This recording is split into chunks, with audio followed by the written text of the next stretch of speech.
یہ میں یہ سمجھتا ہوں آج کل کے بچے جو ہے نا ان کو کچھ نہ کچھ بنانے کے لیے ان کا ذہن بنانا پڑتا ہے کیونکہ ان کے پاس کھیل کود تماشے اور بہت بے شمار ان کے پاس ایکٹیویٹیز ایسی ہیں, ان کے روٹس بہت ہیں کہ کدھر کو جانا ہے. تو ہمارے دور میں کچھ بھی نہیں تھا. اگر ہم نے بہت بڑی آوارہ گردی کرنی ہے, چیز مجھے بتائیے کہ سچ سچ جی جی کہ وہ ٹائم تو ایسا ہوتا تھا کہ بندے اپنے ابے سے بات کرتے ڈرتے تھے, وہ ابے بڑے غصے والے ہوتے تھے. جی جی جی. تو آپ کہہ رہے ہیں کہ آپ کے ابا جی نے آپ سے مشاورت کی کہ بیٹا یہ اس طرف جانا, تو آپ کو ڈر ور نہیں لگتا تھا؟ نہیں, ہمارے والد صاحب جو تھے نا یہ جو ہے نا یہ اس وقت ابے واقعی بڑے غصے والے ہوتے تھے, لیکن جو بڑی کوئی وہ جو نا بڑی اہم گفتگو جو ہوتی تھی نا بچوں سے مشاورت کرنے والی, وہ بڑی حلیمی سے کیا کرتے تھے وہ لوگ. یعنی وہ ہمارے دور کے وہ جو باپ تھے نا ہمارے, وہ اتنے بھی ہوا نہیں تھے, سخت وہ ضرور تھے کہ ہم کوئی اگر کوئی غیر اخلاقی یا کوئی ایسی حرکت کر رہے ہیں وہ تو جناب اگر والد صاحب کو علم میں آ گئی ہے تو سمجھو کہ پہلے تو ہماری جان نکل جاتی تھی اسی بات سے کہ والد صاحب کو پتہ چل جائے گا. ہمارے لیے یہی بہت ہوتا تھا کہ وہ مسایہ میں کو دیکھ لیتا ہے. اس وقت وہ گلیوں میں کھیلتے تھے کینچوں کے ساتھ, وہ گلی ڈنڈا, تو وہ کسی نے دیکھا ہوگا میں بتاتا ہوں تمہارے ابے کو آج لڑ دو, تو بس ہماری جان وہیں نکل جاتی تھی. فیصل یہیں پہ میں آپ کو انٹرپٹ کروں گا کہ اگر میں تھوڑا سا تقابل کروں کہ اس وقت کے جو ہمارے والدین تھے پرانے دور کے اور آج کے والدین, ایک کنسیپٹ چینج ہو گیا ہے کہ آپ کہہ رہے ہیں جی کہ بچے کو دوست بنانا چاہیے. جب ہم پیچھے جاتے ہیں تو وہ کہتے ہیں نہیں بچے کو آپ کھلائیں سونے کا نوالا لیکن دیکھیں اس کو شیر کی آنکھ سے. جی جی ایسے ہی ہے. آپ کی تربیت کو دیکھتے مجھے لگ رہا ہے کہ وہ کانسیپٹ زیادہ کامیاب تھا. ہاں جی جی. آج بچہ اپنے باپ کی یا بڑے کی عزت نہیں کرتا. ہاں جی. شاید اس کی ریزن یہ کہ وہ خوف ختم ہو گیا ہے. جی. اور آپ کی سکسیس کو دیکھ کے لگتا ہے کہ ایک دوست ایک لمٹ تک ہونی چاہیے لیکن خوف ضرور ہونا چاہیے. ہمیں بھی یہ تھا نا کہ جب کبھی کوئی چیز ہم والد صاحب سے کوئی بات کر رہے ہوتے تھے نا, تو اگر کوئی چیز کا مشورہ کر رہے ہوتے تھے تو وہ ہمیں ایسے جھاڑ نہیں دیتے تھے کہ چلو تمہیں نہیں پتہ. وہ ہماری بات غور سے سنتے تھے کہ میں والد صاحب سے کہ جی میں فلاں کام کرنا چاہتا ہوں, فلاں جگہ پہ جانا چاہتا ہوں یا ایسے کرنا چاہتا ہوں, تو وہ اگر وہ میرے لیے بہتر ہے نا تو وہ خود راستے بھی بتا دیتے تھے کہ چلو یار یہ کرنا چاہتے ہو تم ایسے کر لو, یہ کر لو, وہ کر لو. تو اگر وہ میرے لیے بہتر نہیں ہے تو پھر وہ اس کی بھی دلیل دیتے تھے کہ یار یہ جو کام آپ کرنا چاہتے ہو یہ بیٹے آپ کے لیے ٹھیک نہیں ہے, آپ کو یہ نہیں کرنا چاہیے. تو ہم لوگ بغیر ڈانٹ کے ہی انہوں نے کہہ دیا نا کہ نہیں کرنا چاہیے, تو اس یہ حرف آخر ہو گیا کہ بھی والد صاحب نے کہا کہ یہ نہیں کرنا چاہیے تو نہیں کرنا چاہیے. یہ رسپیکٹ فرما برداری اس ٹائم کے بچے کی. ان کے مشورے سے آپ نے پھر وہ کام سیکھنا شروع کر دیا؟ ہاں جی, وہ میں نے پھر وہ اپرینٹسشپ ٹریننگ ہوتی ہے ایک بڑے اداروں میں, اس وقت ایوب خان گورنمنٹ میں انہوں نے پابندی لگائی تھی بڑے بڑے اداروں پہ کہ آپ اتنے بندوں, جس ادارے میں تھا وہاں انہوں نے لگائی تھی کہ آپ 25 بندے ہر بچے ہر سال ان کو 3 سال کا نا ڈپلومہ کرائیں گے. تو وہ جو 3 سال کا ڈپلومہ جو ہے نا وہ اس کی ساتھ وہ 190 روپے مہینہ وظیفہ دیتے تھے. یہ 1975 کی بات ہے. تو اس وقت عام جو کلرک ٹائپ جو ہوتے تھے نا ان کی 200 سوا 200 250 روپے سیلری ہوتی تھی. تو 190 ایک اسکول سے جو بچہ میٹرکلیٹ ہے اس کے لیے 190 روپے بڑی چیز ہوتی تھی, یاشی ہو گئی. ہاں جی ہاں جی. تو وہ بلکہ والد صاحب کا ہم یعنی کہ تھوڑے سپورٹر بھی بن گئے کہ ان کی جو مالی معاملات تھے اس میں بھی ہم نے یعنی 190 روپے آنا شروع ہو گئے. وہ کہ میرے والد صاحب بھی اس وقت نا پہلے زمیندارہ کرتے تھے, بعد میں ایک فرم میں مینیجر تھے وہ. تو کتنے عرصہ تھا یہ ٹریننگ کا سیشن آپ کا؟ 3 سال. 3 سال کی 3 سال کا وہ کورس تھا ہمارا. تو وہ جو گورنمنٹ نے جو پابندی لگائی ہوئی تھی, ادارے 3 سال ہمارے اوپر پیسے خرچ کرتے تھے کیونکہ وہ جو پڑھاتے تھے پروفیسرز کی سیلریز ہمیں اسٹیشنری وہاں سے ملتی تھی, پریکٹیکل کے لیے سامان وہاں سے ملتا تھا, تھریٹیکل کا بھی ٹوٹل سامان ہمیں وہاں سے ملتا تھا. تو وہ خرچہ کرتے تھے. تو اس کے اگینسٹ پھر وہ انہوں نے 2 سال کا ہم سے بانڈ بھروایا ہوا تھا کہ 2 سال ہم 3 سال کے بعد 2 سال ہم پابند ہیں ان کی مرضی کی سیلری پہ ان کے پاس کام کرنے کے. ٹھیک. تو وہ پھر 3 سال میں نے کورس کیا, پھر اس کے بعد 2 سال وہاں پہ نوکری کی, ان کے جو سیلری وہ دیتے تھے. تو اس کے بعد پھر وہ تب ان کی سیلری آپ کی کیا انہوں نے لگائی؟ میری سیلری اس وقت تقریباً 78 میں میرا کورس مکمل ہوا تھا, تو کچھ 700 روپے کے قریب میری سیلری تھی. 700 یہ 78 کی بات ہے. 78 کی. 1978 میں 700 لینے والا فیاض خان 2022 میں کتنا ارن کر لیتے ایک عام اگر دیکھیں تو؟ کوئی بات یہ انکم ٹیکس تک نہیں جائے گی بات. نہیں میں انکم ٹیکس سے ہٹ کے میں بات کرنا چاہ رہا ہوں. یہ تو مجھے بھی نہیں پتا کیونکہ میں کتنے پیسے مہینے کے ایگزیکٹلی کما لیتا ہوں. لیکن یہ ہے کہ جو میں نے خواب دیکھا ہوا تھا نا بچپن میں کہ ایسے ہونا چاہیے, وہ گھومنے والی کرسی والا, ہاں جی, اور میرے پاس فلاں چیز ہونی چاہیے, وہ اس سے یعنی کئی گنا زیادہ اللہ تعالیٰ کی ذات نے مجھے نوازا ہوا ہے. فیاض بھائی یہ جو ایک لمبا سفر ہے آپ کا, جی جی, اس میں کتنی آپ کی ایک محنت ہے, کتنی ایک لک ہے اس میں, آپ کیا سمجھتے ہیں اس میں؟ جی میں تو یہ سمجھتا ہوں کہ اس میں میرے ماں باپ کی محنت, کوشش اور ان کی دعائیں, یہی میرے ساتھ. کیونکہ میں نے جو پہلے بات کی نا کہ ہمارے دور میں ہمارے والد صاحب نے جو مجھے کہہ دیا نا وہ تو حرف آخر ہے, لیکن اس کے بعد جب میں وہی کام کر رہا ہوتا تھا جو میرے والد صاحب نے کہا ہے, تو جو ان کی دعائیں ہیں نا یا جو ان کی نظر میری طرف ہوتی تھی کہ یار یعنی وہ چیزیں جو ہے نا ان چیزوں نے مجھے آج یہاں تک پہنچایا. بہت اچھے. میں کہیں پڑھ رہا تھا کہ انسان صرف دعائیں لے کے بیٹھا رہے تو بھی مناسب نہیں, نہیں بیٹھے تو نہیں رہے, اور صرف یہ کہہ کہ نہیں جو کچھ کر رہا ہوں میں ہی کر رہا ہوں یہ بھی مناسب نہیں ہے. پھر اس کا اینڈ یہ کرتا تھا کہ آپ انسان ہونے کے ناطے جتنی محنت کر سکتے ہیں اتنی کرنے کے بعد پھر اوپر دیکھیں کہ یہ ان کے صدقے میری محنت کا صلہ مجھے دے دے, تو وہ زیادہ کامیابی ہوتی ہے. اور آپ کی سکسیس کو دیکھتے مجھے لگ رہا ہے کہ آپ نے بھرپور محنت کی اور اس پہ پلس ہو گیا کہ ماں باپ کی دعائیں آپ کو لگیں. وہ یہ ہے کہ اس میں نا میں نے آپ کو بتایا کہ مجھے گھومنے والی کرسی پہ بیٹھنے کا شوق تھا, تو وہ بھی مجھے دو ہی بندے نظر آئے کہ بھی ایک بزنس مین بیٹھتے ہیں گھومنے والی کرسی پہ, تو دوسرا ایک لائر بیٹھتے ہیں. تو لائر والا کانٹا تو جب میں نے میٹرک کے بعد کورس کرنے چلا گیا تو وہ تو چیپٹر کلوز ہو گیا. ٹھیک ہے. اس کے بعد رہ گیا بزنس. تو جس فیلڈ میں میں چلا گیا اس میں نوکری تو اچھی سے اچھی کر سکتا تھا, بزنس کے تو کوئی چانسز نہیں تھے. لیکن میرا خواب یا میری سوچ یہی تھی کہ میں بزنس کروں گا. تو پھر اس نوکری کے ساتھ چلتے چلتے میں نے پھر 77 یا 78 میں اس کورس کے دوران ہی میں نے ایک چھوٹا سا کاروبار بھی شروع کیا. اچھا. وہ میرا ذاتی تو نہیں تھا, لیکن وہ ایک بزنس تھا کہ ایک جگہ سے ایک چیز پرچیز کرنی اور مارکیٹ میں ڈور ٹو ڈور جا کے سپلائی کرنی, اور اس میں سے ٹھیک ہے ایک اچھے پیسے مجھے رات کو 2 گھنٹے 3 گھنٹے میں لگا لیتا تھا. صحیح. تو وہ شروع کیا. پھر اتنی دیر میں میں نے وہ جب میرا یعنی 5 سال میں وہ پروسیس مکمل ہونا تھا, 3 سال میرے کورس کے اور 2 سال بانڈ کے. پھر اس کے بعد وہاں سے نکل کے تو میں نے پہلے ایک بزنس کیا اس بزنس کے علاوہ بھی. اچھا. یعنی وہ بزنس میں نے وہ پھر چھوڑ دیا, اس کا کچھ معاملات تھے میں چلا نہیں سکا اسے, تو بزنس ٹھیک تھا وہ بھی. تو پھر میں نے بیگوں کا کاروبار شروع کیا. تو والد صاحب نے اس وقت نا مجھے آج بھی یاد ہے کہ ان کے پاس نا 10,000 کہیں سے آ گیا. اچھا. تو انہوں نے مجھے 9,000 روپیہ دے دیا, 1,000 انہوں نے اپنے پاس رکھ لیا. وہ کمیٹی نکلی یا پتہ نہیں, مجھے یاد نہیں ہے کہ وہ کہاں سے آئے. تو انہوں نے کہا یار 10,000 روپیہ آ گیا میرے پاس, تو تم کاروبار کرنا چاہتے ہو. تو وہ ایک اس وقت نا یہ بیگوں کی نا میں چھوٹی سی وہ بنانا چاہ رہا تھا کام, وہ خود ہی کام کر رہا تھا. فیکٹری. ہاں جی فیکٹری چھوٹی سی, وہ ایک مشین سے شروع کیا میں نے کام. تو وہ کام چونکہ میں بچہ تھا, مجھے بزنس کا تجربہ نہیں تھا, تو شالم مارکیٹ کے دکاندار جو تھے وہ ادھار ہی چیزیں لیتے ہیں, تو وہ ان کے نیچے لگ کے وہ میرا بزنس فلاپ ہو گیا. یہ 9,000 کا وہ مہینے 2 مہینے 3 مہینے میں 9,000 برابر ہو گیا. دکاندار کے نیچے پیسے لگ گئے, وہ بزنس بند ہو گیا.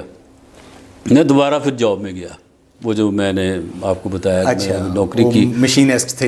ٹھیک ہے. تو وہ میں نے گھر کے پاس ہی ایک فیکٹری تھی وہاں چلا گیا.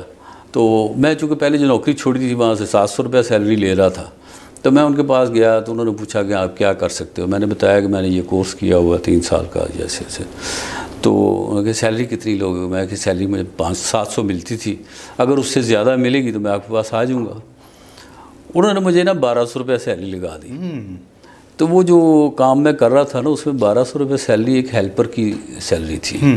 تو میں تو ایک کوالیفائڈ بندہ تھا. تو میری جب انہوں نے کام شروع ہوا, کچھ کام تھے بیچ میں, پڑھائی لکھائی کی بھی انوالومنٹ تھی, تو میرے سے پہلے جو سینئرز تھے جن کی اچھی سیلریز تھی, تو میں ان سے نا بہتر کام کر رہا تھا. تو وہ پہلا مہینہ مجھے سیلری 1200 روپے نہیں ملی پہلے مہینے بھی. کیوں؟ پہلے مہینے بھی نا انہوں نے مجھے دیکھ لیا نا، جو مالکان تھے اور جو ہمارے فورمینز وغیرہ تھے، انہوں نے کہا یار یہ بچہ تو بہت یعنی کہ ٹیلنٹڈ بچہ ہے یہ. تو میں نے کئی کام بھی کیے جن کی اب تفصیل میں نہیں جا سکتا. تو پہلی دفعہ جو سیلری مجھے ملی 2500 روپے ملی. واہ. یعنی 1200 روپے ڈیسائیڈڈ تھی، ملی 2500. ملی 2500. یہ 80 کی بات ہے. ٹھیک ہے. تو وہ میں بڑا خوش ہو گیا یار. 80 میں 2500 روپے آج بھی اس وقت عام بندے کی سیلری 500 600 700 روپیہ سیلری ہوتی تھی. عام بندے مجھے 2500 روپے مل رہے تھے. تو لیکن وہ کچھ ٹائم کے بعد ہی مجھے پتہ چل گیا کہ یہ جو سیلری میں لے رہا ہوں جس کام کی یہ تو بہت کم ہے. میرے ساتھ جو بندے کام کرتے ہیں جو بیچارے روزانہ مجھ سے پوچھ کے چلتے ہیں کہ یار یہ کیسے کرنا ہے یہ کیسے کرنا ہے. میری باپ کے عمر کے لوگ تھے جن کو 25 سال ہو گئے سے کام کر رہے ہوئے. تو میری سیلری ان سے کم تھی، ان کی تو بہت زیادہ سیلری تھی. پھر ایک وقت آیا کہ پھر وہ سارے جو تھے وہ میرے شاگرد بنے. تو پھر وہ نوکری میں بھی میں جیسے یہاں پہ لوگ وزٹ پہ جاتے ہیں نا ڈاکٹرز وغیرہ، وہاں پہ میں پھر فیکٹریوں میں وزٹ پہ جاتا تھا. تو میں پر وزٹ اس وقت 2500 روپے لیتا تھا. آپ کے خیال میں اس وقت حساب سے بہت اچھی سیلری مل رہی تھی؟ جی جی جی. پھر آپ جاب سے کیوں کنارہ کش ہوئے؟ وہ میرا شوق ہی نہیں تھا. مینس کہ کہہ سکتے کہ مجبوری کے عالم میں؟ وہ مجبوری، یہ ضرورت تھی نا کہ گھر میں نظام چلانا تھا، والد صاحب کو سپورٹ کرنا تھا. کیسے کوئٹ کیا؟ چھوڑی کیسے؟ پھر چھوڑی ایسے کہ پھر میں نے وہ جو کاروبار میں نے پہلے کیا تھا نا بیگز والا وہ مجھے اندازہ ہو گیا تھا کہ میں فلاپ کیوں ہوا ہوں. بچہ تھا، مجھے اتنی سمجھ ہی نہیں تھی کہ بھی ایک چیز کیش پہ بکنے والی ہے، میں ادھار دے کے آ رہا ہوں. تو میں نے سمجھا شاید ادھار ہی بکے گی. تو وہ بعد میں نے پھر جب شروع کیا وہ میرے پاس کچھ پیسے جمع ہو گئے. تو وہ بھی مجھے یاد ہے کہ وہ 30,000 روپیہ میرے پاس اکٹھا ہو گیا. خان صاحب آف دی ریکارڈ ایک چیز بتائیں، وہ جو عمر ہوتی ہے اس عمر میں تو پیسے ضائع بھی ہو جاتے ہیں. بندے کو کوئی اور پان سگریٹ سم تھنگ تو نہیں، وہ کوئی ایسا شوق میں نہیں، شوق ہی نہیں تھا ایسے یہ الٹ پلٹ شوق نہیں تھے اس وقت. میں نا دوستوں کے ساتھ گپ شپ پتنگ بازی نہیں وہ تھے شوق. اچھا. لیکن وہ فارغ ٹائم والے شوق تھے. یہ ہر وقت نہیں، پتنگ بازی کا بھی شوق تھا، دوستوں کے ساتھ گھومنے کا بھی شوق تھا. والد صاحب سے کوئی مہینے میں 1 یا 2 دفعہ اجازت مل جاتی تھی فلم دیکھنے کی. اس وقت سینما میں ہوتا تھا کہ سینما وہ بڑا ایک بہت بڑی انٹرٹینمنٹ ہوتی تھی. تو اس بزنس سے جی مجھے اندازہ تھا کہ میں کیوں فلاپ ہوا تھا. تو میں نے پھر وہ دوبارہ پھر شروع کیا اس بزنس کو. اور پھر اللہ کا شکر ہے کہ میرے پاس اس وقت 10-12 ملازم کام کرتے تھے. ٹھیک. تو وہ چل رہا تھا. وہ چلتے چلتے بس ایسے اتفاق تھا کہ میرے والد صاحب کے دوست تھے کہ وہ پراپرٹی کا کاروبار کرتے تھے. تو وہ نا والد صاحب کو انہوں نے 1-2 دفعہ نا کام تھا، کام کے سلسلے میں والد صاحب چلے گئے. تو وہ منٹگمری روڈ پہ نا ایک پلازے کی کوئی چھوٹی دکانیں تھیں تو وہ بیچ رہے تھے. تو وہ والد صاحب کو میں موٹر سائیکل ہوتی تھی میرے پاس، والد صاحب نے کہا یا مجھے وہاں لے چلو ذرا شیخ صاحب کے پاس. وہ شیخ صاحب تھے، وہ پراپرٹی کا کاروبار کرتے تھے، میرے استاد ہیں وہ اس کام کے، فوت ہو گئے بیچارے، اللہ بخشے ان کو. تو میں والد صاحب کو لے کے وہاں چلا گیا. تو والد صاحب نے ان کے ساتھ کہیں جانا تھا. تو مجھے انہوں نے کہا کہ یار میں والد صاحب کو میں نے واپس بھی لے کے آنا تھا. تو انہوں نے کہا ہم جا رہے ہیں تو آپ یہ بیٹھ جاؤ یہاں پہ، تو ہم ابھی کوئی گھنٹے 1.5 گھنٹے تک واپس آ جائیں گے. تو یار اگر کوئی کسٹمر آئے نا تو یہ ہم دکانیں بیچ رہے ہیں. انہوں نے مجھے نا ایک ریٹ لسٹ بتا دی کہ یہ دکان اتنے کی ہے، یہ اتنے کی ہے، یہ اتنے کی ہے. ٹھیک ہے، وہ بتا کے چلے گئے. اب وہ میری گڈ لک ہے یہ، یعنی اللہ تعالیٰ کی ذات نے میرے لیے ایک ٹرننگ پوائنٹ رکھا ہوا تھا. تو وہ مجھے وہ لسٹ دے کے چلے گئے. وہ ایک کسٹمر آیا، پھر دوسرا آیا، تیسرا آیا، یہ کتنے کی، وہ کتنے کی، وہ میں نے بتا دی ان کو بھی یہ اتنے کی ہے، اتنے کی ہے. وہ پھر وہ اتفاق یہ ہے کہ وہ جو 2-3 کسٹمر 4 آئے تو میں نے نا ان سے ان کے نا کارڈ نمبر وغیرہ بھی لے لیے.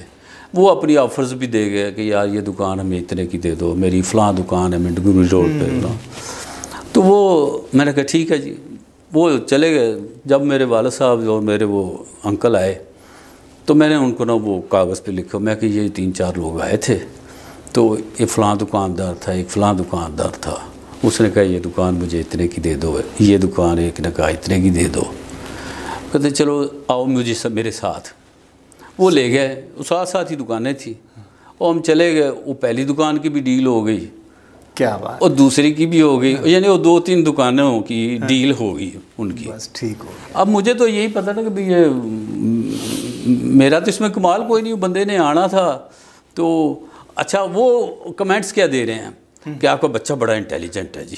حالانکہ میں تو کوئی ایسی بات ہی نہیں کر رہا تھا, میں یہ کہہ رہا تھا کہ یہ دکان نہیں ٹھیک, آپ وہ لے لیں, یہ ایسے کر لیں ویسے کر لیں, کوئی مشورتاً جیسے بندہ بات کر رہا. حالانکہ مجھے پراپرٹی کا کوئی تجربہ نہیں تھا, میں نے کبھی زندگی میں ایسا کاروبار ہی نہیں کیا ہوا تھا. واہ, پراپرٹی کا لین دین نہ کیا تھا نہ دیکھا ہوا تھا کبھی. صحیح.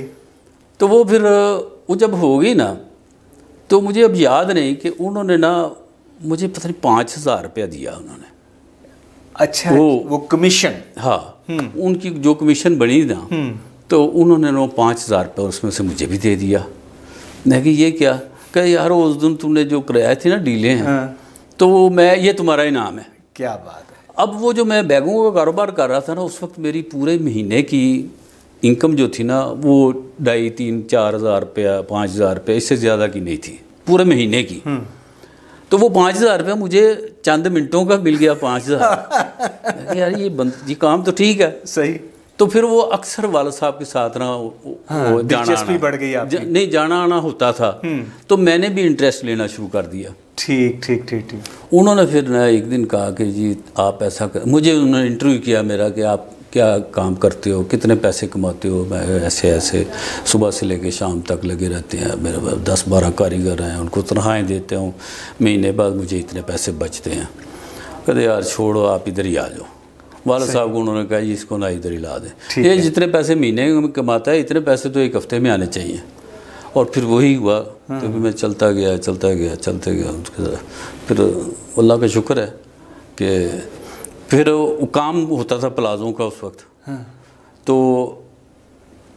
انویسٹمنٹ کسی کی, اس نے زمین خریدنی, وہ میں کنسٹرکشن کا مجھے شوق ویسے ہی پڑ گیا. حالانکہ ہماری وہ ڈیوٹی نہیں ہوتی تھی. اچھا. ہماری ڈیوٹی تھی سیل کی اور پرچیز کی, اس کی ہمیں کمیشن ملتی تھی. چونکہ بیٹھنا سارا دن اسی پلازے پہ ہوتا تھا تو میں کنسٹرکشن میں بھی میں نے نا ذرا انٹرسٹ لینا شروع کیا. اور پھر آہستہ آہستہ یہ ہوا کہ جتنے پروجیکٹس ہوتے تھے وہ تمام تر ذمہ داری ہماری ہونا شروع ہو گئی کہ اس کی کنسٹرکشن کی بھی دیکھ بھال ہم ہی کریں گے, سیل بھی ہم ہی کریں گے, پلاٹ بھی ہم ہی لے کے دیں گے.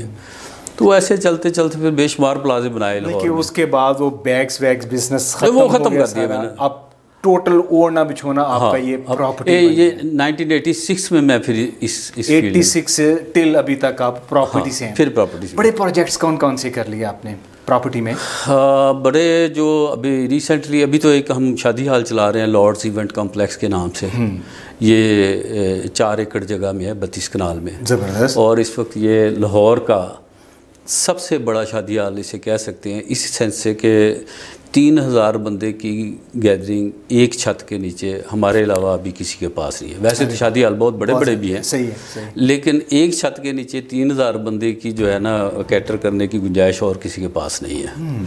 تو یہ وہ چل رہا ہے. اس سے پہلے جو ہے نا ہم نے یہ بلڈنگ بنائی تھی نیس پاک میں, 12 کنال کا کمرشل پلاٹ تھا. تو وہ اس وقت وہاں پہ ایور کیئر ہاسپٹل آپ نے دیکھا ہوگا. جی بالکل بالکل. تو وہ ایک انٹرنیشنل فرم ہے جس کو ہم نے وہ بیچا تھا, وہ بلڈنگ ہم نے بنائی تھی. تو وہ ہم نے بنائی تو اسے ایک شاپنگ مال کے لیے تھی, لیکن اسی دوران ہماری ایک سیاسی شخصیت ہیں, ان کا کہیں گزر ہوا اس سائڈ سے. تو کے الیکٹرک اس وقت بک رہی تھی کراچی والی, تو اس کو ابراج گروپ والے چلا رہے ایگزیکٹلی. تو وہ پیسے نکال کے لے کے جا رہے تھے باہر. تو وہ سیاسی شخصیت نے ان کو کہا کہ یار یہ پیسے آپ ادھر نہ لے کے جاؤ, پاور سیکٹر میں آپ کہتے ہو نا کہ اتنا زیادہ کوئی ہمیں نہیں منافع ہو رہا, تو آپ ہیلتھ سیکٹر میں آ جاؤ. بالکل ٹھیک ہے. جگہ ایک میں نے آپ کو بتاتا ہوں, وہ آپ جا کے وزٹ کر لو, وہ خرید لیں. تو وہاں پہ ہاسپٹل بنائی بلڈنگ ہے. ہم اس وقت فنشنگ کر رہے تھے, گرے فنش ہو چکی بھی تھی. تو اب ٹائل ورک اور ایکسکیلیٹرز وغیرہ آ چکے تھے, لگنے کے لیے تیاری ہو رہی تھی. تو وہ آگے تو پھر وہ بلڈنگ ان کو دے دی, اس کا نام ہم نے سٹی مال رکھا ہوا تھا. پھر انہوں نے وہ ایور کیئر ہاسپٹل بنا لیا. ٹھیک ہے. تو اب لاہور کا یعنی سب سے بڑا پرائیویٹ ہاسپٹل ہے وہ. ہاں جی. یہ فیملی میں اکیلے آپ ٹریول کر رہے ہیں یا اس بزنس میں کوئی اور بھی پیچھے سے کوئی بھائی, یا وہ میں بعد میں آتا ہوں کہ آپ کی کوئی بیٹا یا کوئی اور؟ دیکھیں ہم بزنس میں آئے، یہ بلکہ یہ بات ہے ہر بندے کے نا اس کو غور کرنے والی، جس بندے کو اللہ تعالیٰ نے کسی سٹیج پہ پہنچایا ہوا ہے نا، یہ ان لوگوں کے غور کرنے والی بات ہے۔ جی ضرور۔ کہ جب میں دھکے کھا رہا تھا نا، یعنی اسٹرگلنگ پیریڈ تھا میرا، تو اس وقت نا میرے دل میں کبھی کبھی آتا تھا کہ یار فلاں بندہ ہے، اس کا چاچا ایسے ہے، اس کا تایا ایسے ہے، تو جس کی اسے سپورٹ ہے تو وہ اس نے اس کو ایسے کیا تو وہ آج فیکٹری چلا رہے ہیں۔ میرے دوستوں میں بڑے کئی لوگ تھے ایسے، تو مجھے اپنے ارد گرد کوئی ایسا بندہ نہیں نظر آ رہا تھا کہ جو مجھے بھی بازو پکڑ کے کہ چلو یار یہ بزنس کر لو تم، یا یہ کر لو۔ تو وہ مجھے سوائے اللہ کی ذات کے یا ماں باپ کی دعاؤں کے علاوہ اور میرے پاس تھا ہی کچھ نہیں۔ تو یا اپنے اندر ایک ہمت تھی، سوچ تھی کہ میں نے یہ یہاں تک پہنچنا ہے۔ تو وہ بس وہ چلتے چلاتے اللہ کی تعالیٰ کی ذات نے ایک سٹیج پہ جب پہنچا دیا۔ اب میرا جو بزنس ہے نا جی، پراپرٹی کا میرے کاروبار مختلف جگہ پہ میرے دفاتر ہیں۔ میرے دفتر میں نے سوائے آفس بوائے یا ریسیپشنسٹ کے یا گارڈز کے علاوہ کوئی بندہ میں باہر کا ملازم نہیں رکھتا ہوں۔ میرے بھائی، میرے بھتیجے، میرے بھانجے، میرے دوست، میرے دوستوں کے بچے، یعنی ساری ٹیم جو ہے نا میری، وہ سارے اپنے ہیں۔ کیا بات ہے! اور میں نے پھر یہ تیار کر لیا کہ بھی اب میں نے جو اب اللہ تعالیٰ کی ذات نے مجھے اس سٹیج پہ پہنچا دیا ہے جو میں بچپن میں سوچتا تھا کہ یار کوئی میرا بھی ایسے ہوتا تھا میں، تو اب میں ان کے لیے وہ ہوں کہ میں اپنی فیملی میں الحمدللہ ہر ایک کو ساتھ لے کے چل رہا ہوں۔ بہت اچھے۔ پراپرٹی کی فیلڈ میں کوئی آپ کا رول ماڈل کہ جس سے آپ بہت متاثر ہوں یا چاہیں کہ یار کہ میں بھی اس ٹارگٹ کو ہٹ کروں گا؟ دیکھیں یہ بات، رول ماڈل اس میں میرا کوئی نہیں ہے۔ میرا رول ماڈل صرف وہ چیئر ہی تھی جو میں نے آپ کو بتا دی تھی، تو وہ وہاں پہ پہنچ گئے۔ اس کے بعد جو ہے نا، اس سے آگے قدرت تو مہربانی کر رہی ہے، لیکن میں کافی سالوں سے 2004-05 کے بعد سے نا میں یہ نیت کی ہوئی ہے کہ جو بھی میری کمائی ہے نا وہ میری لیے نہیں ہے، وہ میرے نیئرسٹ اینڈ ڈیئرسٹ کے لیے ہی ہے۔ تو اللہ کا شکر ہے کہ میں اسی پہ لگا ہوا ہوں۔ میرا رول ماڈل یہی ہے کہ میرے جو دائیں بائیں والے لوگ ہیں نا، وہ مجھے اپنے والی سٹیج پہ کھڑے ہوتے نظر آئیں۔ بہت بس یہی ہے۔ اچھی کام ہمارے ہاں ایک یہ بھی پرسیپشن ہے، یا میرا خیال بات حقیقت بھی ہے کہ جب کوئی انسان ان اسٹرگل پیریڈ ہوتا ہے تو وہ رشتہ دار تھوڑا سا کتراتے ہیں۔ جی جی۔ پھر ایک سٹیج آتی ہے کہ وہ حسد کرنے لگ جاتے ہیں۔ جی جی۔ پھر ایک سٹیج آتی ہے کہ وہ فخر کرنے لگ جاتے ہیں، خود بتاتے، پراؤڈ فیل کرتے ہیں کہ وہ ہمارا رشتہ دار ہے۔ جی جی جی۔ آپ ان تینوں سٹیجوں سے گزرے پھر؟ ہاں جی۔ تو آپ کیا محسوس کرتے ہیں؟ اب وہ سٹیج پہ ہوں جو آخری کا ذکر آپ نے کیا ہے کہ لوگ فخر محسوس کرتے ہیں۔ تو دل میں کبھی کوئی بات آئی کہ یار ان لوگوں نے میرے ساتھ یہ کیا تھا؟ نہیں، وہ اب وہ لوگ مجھ سے کافی، جن سے میں توقعات رکھتا تھا کہ یار یہ میرے ساتھ ایسے کر سکتا ہے، تو انہوں نے تو نہیں مجھے سپورٹ کیا، لیکن میں آج انہیں سپورٹ کر رہا ہوں۔ زبردست کوئی نوجوانوں کے لیے، بیکاز کہ آپ کی میں ساری لائف جو دیکھ رہا ہوں، ایک چیز مجھے بڑی خوبصورت نظر آ رہی ہے آپ کہ آپ فوکسڈ رہے ہیں اپنی لائف میں کہ یار یہ میں نے کرنا ہے، آپ نے رائٹ لیفٹ نہیں جھانکا اور آپ سکسیزفل ہو گئے ہیں۔ کوئی نوجوانوں کو کوئی پیغام دینا چاہیں گے آپ؟ یہ ہے جی کہ تعلیم جو ہے نا جی، تعلیم بڑی اچھی چیز ہے۔ یعنی میں سمجھتا ہوں کہ جن لوگوں کے پاس، بچوں کے پاس وسائل ہیں، ماں باپ ہیں، ان کو تو اپنا ٹائم بالکل ویسٹ نہیں کرنا چاہیے اور انہیں تعلیم پہ توجہ دینی چاہیے، لیکن تعلیم کے ساتھ ساتھ انہیں نا کچھ بننے کی نا سوچ بھی ساتھ ساتھ ڈیولپ کرنی چاہیے۔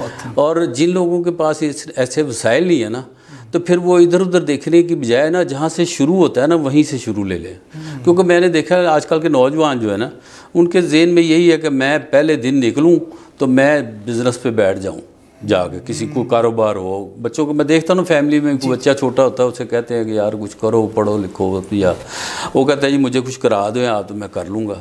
یہ سوچ نہیں ہونی چاہیے کہ مجھے آپ کرا دیں میں کر لوں گا، خود کرنے کی سوچ ہونی چاہیے۔ اور جب آپ خود کریں گے تو پھر برکت تو اللہ تعالیٰ کی ذات نے ڈالنی ہے، تو اللہ تعالیٰ اسباب بھی بنا دے گا کہ کوئی آپ کا بازو پکڑنے والا بھی آ جائے گا، اور کچھ نہیں تو اللہ تعالیٰ کی ذات تو ہے نا جی۔ آپ محنت کریں گے، نیک نیتی سے محنت کریں، محنت کسی کی رائے گاہ نہیں جاتی۔ بہت ایسا بہت شکریہ. آپ جتنی جیسی باتیں کر رہے ہیں دل کر رہا ہے کہ اس پروگرام کو ہم اور آگے لے کے چلیں, لیکن وہ تنگی ہے وقت, تو انشاءاللہ پھر کوئی نشست کریں گے آپ کے ساتھ. بہت شکریہ. ناظرین, کہا جاتا ہے کہ انسان جب کسی کام کی نیت کر لیتا ہے اور جس کی نیت کرتا ہے اس پہ من تن سے وہ کوشاں ہو جاتا ہے, تو کائنات کی جتنی طاقتیں ہیں وہ اس کے ساتھ شامل حال ہو جاتی ہیں. آپ نیگیٹو سوچتے ہیں تو طاقتیں آپ کو نیگیٹو کی طرح لے جانے شروع ہو جاتی ہیں. آپ پازیٹیو کا سوچتے ہیں, وہ طاقتیں آپ کو پازیٹیو کی طرح لے کے جانا شروع ہو جاتی ہیں. ہمیشہ پازیٹیو سوچیں, مثبت سوچیں. مثال ہمارے سامنے بیٹھی ہوئی ہے کہ ان کے پاس بہت زیادہ تعلیم نہیں تھی, FA BA BEd جو ڈگریز ہوتی ہیں, لیکن یہ اپنے کام میں فوکس تھے. ایک انہوں نے جو ایم بنایا اس پہ ڈٹے رہے. ایک اور بڑی خوبصورت بات کی انہوں نے فیاض صاحب نے کہ ان کو کوئی سپورٹ نہیں تھی رشتہ داروں کی یا کسی سیاسی بندے کی یا کسی دوست احباب کی. اپنی محنت پہ بھروسہ کیا, والدین کی عزت رسپیکٹ کے ساتھ چلے, مینس کہ ان کی گائیڈ لائن لیتے رہے, لیکن دن رات محنت کی. اور ماشاءاللہ 500 روپیہ مہینہ لینے والے آج ماشاءاللہ اس قابل ہو گئے کہ اپنے کئی رشتہ داروں کو انہوں نے اپنے ہاں ملازمت دی ہوئی ہے.